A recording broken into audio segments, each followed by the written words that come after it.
وكنت موعدني بالجواز وطلعت خيبتها واخد عياله صغيره بتضحك عليها، ويا عالم كنت عايز ايه، واكيد عارف ان وراها حاجات كتيره. هو قالك هيجيب لك شقه؟ لا، بس هو عارف ان دي شقتي وانا قلت له ممكن نتجوز فيها وهو عارف ان انت مش بترفضي لي طلب.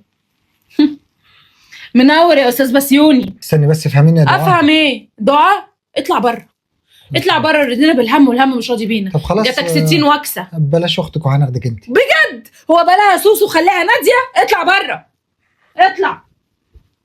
هتندموا انتوا الاثنين، والله العظيم لا خليكي تندمي. على فكره انا كنت بنلقط لك سكرينات وهنشرها لك على الفيس كمان وهنفضحك منور يا ابو الرجوله. وهنركب لك عليها ذكاء اصطناعي. ركب يا يلا. اخويا.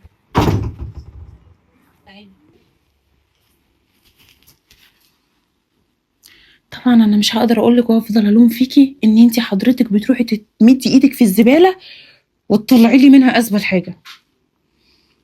لا انت تربيتك ولا اسلوبك ولا طريقتك مش عشان خاطر بابا مش موجود فانت تروحي ترمي نفسك في